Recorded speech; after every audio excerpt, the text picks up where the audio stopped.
Basically, learning a language is a long process and it takes time a lot to improve language, that is English। किसी भी भाषा को सीखना यह एक लॉन्ग जर्नी होता है और इसे पूरी तरह से फ्लुएंट होने के लिए लंबे वक्त देने की ज़रूरत होती है। हेलो माय डियर लर्नर्स, नमस्कार and welcome to this channel। Now let's translate the story into Hindi। The title name is The Proud Bull। It means एक ऐसा बुल, एक ऐसा सांड जिसका क्वालिटी यानी कि जो कैसा हो, घमंडी हो। प्राउड मतलब घमंडी। A bull, it is kind of male animal and this is category of cow। यह गाय की प्रजाति का मेल एनिमल के रूप में जाना जाता है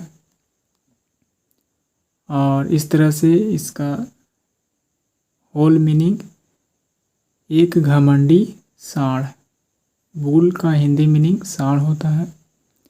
you can see the picture of this animal and let's understand the hidden meaning of this title through reading a story। So let's get started। The first paragraph। Once a bull was very proud of his strength। एक समय की बात है, एक सांड क्या था, बहुत ही घमंडी था, यानी कि वह अपने ताकत, अपने स्ट्रेंथ पर घमंड किया करता था। यानी कि a bull was very proud of his strength. अपने ताकत पर बहुत ही घमंड था। ही बोस्टेड। बोस्ट का मतलब डींग हाँकना या दिखावा करना या इतराना।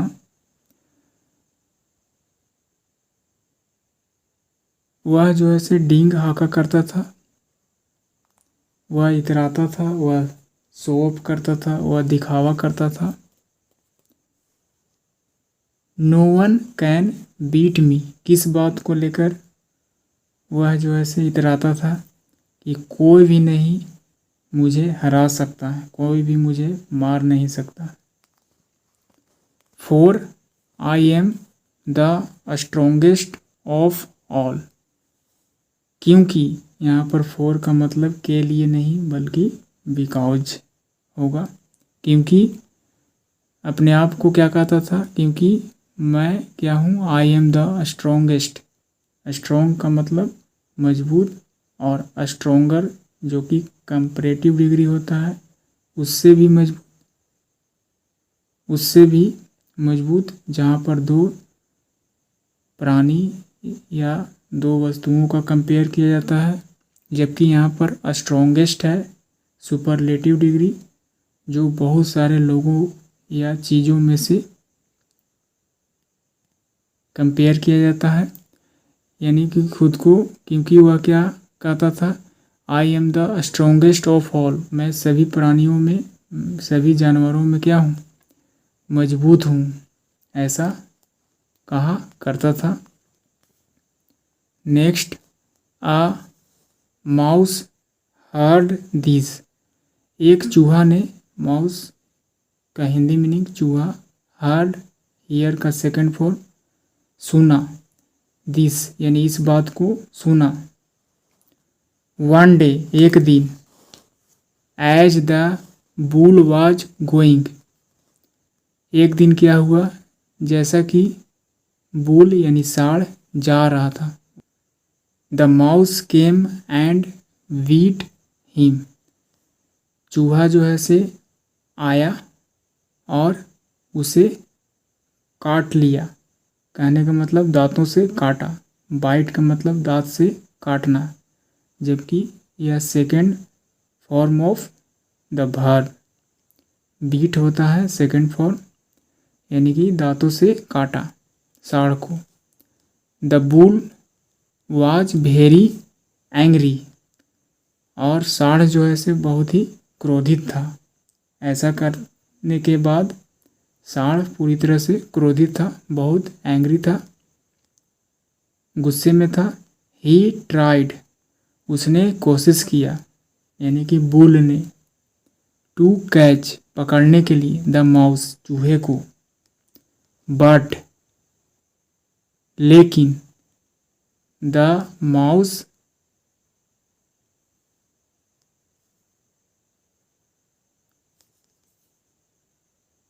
हाइड का second form hid, the mouse hid inside his hole, जबकि, यानी कि लेकिन, बट, लेकिन, चूहा जो था छुपा लिया अंदर के अंदर अपने बिल, अपने होल के मतलब छिद्र, अपने बिल के अंदर खुद को क्या कर लिया, छुपा लिया। हाइड का मतलब छुपाना, कॉन्सील, जिसको synonym the word hide. The bull dug the hole, यानी कि चूहा अपने बिल में चला गया, अंदर छुप गया। और बुल जो है से डिग का सेकंड फॉर्म डग, खोदा, द होल, यानी उस छिद्र को, उस बिल को खोदना शुरू कर दिया, यानी कि उसने खोदा। विद हिज हॉर्न्स, अपने सींगों से, यानी कि बुल ने अपने सींगों से उस बिल को खोदना शुरू किया। But could not find the mouse, लेकिन वह ढूंढ नहीं सका, द माउस, यानी उस चूहे को ढूंढ नहीं सका, उस बिल में छुपे चूहे को नहीं ढूंढ सका। सून, जल्द ही वॉज टायर्ड, जल्द ही वह क्या था, थक गया था, यानी थका हुआ कंडीशन में था। And went off to sleep outside the mouse hole, और उसी चूहे के बिल के बाहर वह क्या हो गया, सो गया। वेंट ऑफ टू स्लीप, वह सोने चला गया, जबकि वह थक चुका था। Next paragraph, the mouse slowly came out of his hole, और चूहा जो है धीरे धीरे केम आउट, यानी कि बाहर आया, कम का सेकंड फॉर्म केम, आया बाहर, हीज होल, अपने छिद्र से, अपने बिल से धीरे धीरे वह बाहर आया। ही बीट द बुल अगेन, उसने दोबारा क्या किया, दांतों से काटा। ही बीट द बुल अगेन, उसने दोबारा बुल को, साढ़ को दांतों से काटा। एंड देन, और तब, रैन बैक, रन मतलब दौड़ना, रैन मतलब दौड़ा, वापस, यानी कि बैक मतलब वापस, दौड़ा, इनसाइड द हॉल, दौड़कर अपने हॉल में, यानी अपने बिल में अंदर क्या हुआ, चला गया। The bull woke up in pen, अचानक से जो बुल था, साढ़, जो कि सोया हुआ था, थका हुआ था, अचानक द बुल वोकअप, यानी उठा, इन पेन, दर्द में, क्योंकि वह सोया हुआ था और वह थका हुआ था, अचानक से उठता है दर्द में।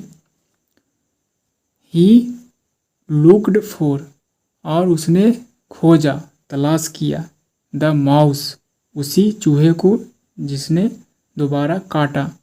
बट अगेन, लेकिन दोबारा, कुड नॉट फाइंड हिम, लेकिन फिर उसे ढूंढ नहीं सका। फाइंड मतलब ढूंढना, पता लगाना। ही वॉज वेरी डिजेक्टेड, अब वह जो क्या था, बहुत ही उदासी मायूसी था यानी उदास था, मुरझाया हुआ था, डिजेक्टेड मतलब सैड, मुरझाया हुआ अवस्था में होना, उदास होना। नेक्स्ट, जस्ट देन तभी, फ्रॉम इनसाइड अंदर से, द होल यानी कि उस छिद्र से, यानी कि उस छिद्र के अंदर से, उस बिल के अंदर से, द माउस साउटेड चिल्लाया, अंदर से ही चिल्लाया, ओ माइटी बुल, ओ ताकतवर साड़, the strong do not always been यानी कि स्ट्रॉन्ग, द स्ट्रॉन्ग का मतलब मजबूत लोग, मजबूत लोग नहीं हमेशा नहीं जीतते हैं। The weak can also been यानी कि कमज़ोर लोग भी क्या करते हैं, जीत सकते हैं, यानी कि हमेशा मजबूत लोग ही नहीं जीतते हैं बल्कि कमज़ोर लोग भी जीत सकते हैं। So this is the meaning of the statement. यहाँ पर द स्ट्रॉन्ग, यहाँ पर स्ट्रॉन्ग एक क्वालिटी है, एडजेक्टिव है। एडजेक्टिव के पहले यदि द का इस्तेमाल करते हैं तो वह प्लूरल कॉमन नाउन बन जाता है और होल ग्रुप कैटेगरी को दर्शाता है। जैसा कि स्ट्रॉन्ग के साथ द लगाने से मजबूत लोग हिंदी मीनिंग होगा, जैसे द पुअर गरीब लोग, द रिच अमीर लोग, द ब्लाइंड अंधा लोग, द गुड अच्छे लोग, द बैड बुरे लोग। उसी तरह से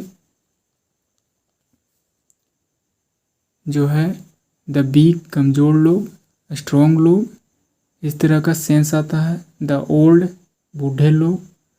सो द और प्लस एडजेक्टिव को एक साथ रखते हैं तो प्लूरल कॉमन नाउन का इस्तेमाल किया जाता है, as a plural common noun के रूप में इस्तेमाल करते हैं। So this is the story I finished. What is the moral of this story? Let's know about moral. The moral is, do not be proud of your strength यानी कि मत हो, do not मतलब मत होना घमंडी, of your strength यानी कि अपनी ताकत पर घमंड नहीं करना चाहिए, यानी कि घमंडी मत बनो। अपने खुद के ताकत के लिए यानी अपने ताकत को, अपने स्ट्रेंथ पर घमंड मत कीजिए, ऐसा यहाँ पर इसका हिंदी मीनिंग होगा। एंड प्राउड का मतलब घमंडी और द प्राउड मतलब घमंडी लोग। जैसा कि हमने कहा द प्लस एडजेक्टिव एक प्लूरल नाउन के रूप में जाना जाता है। एंड प्राइड PRIDE यह जो है नाउन फॉर्म है जिसका हिंदी मीनिंग घमंड होता है, जबकि प्राउड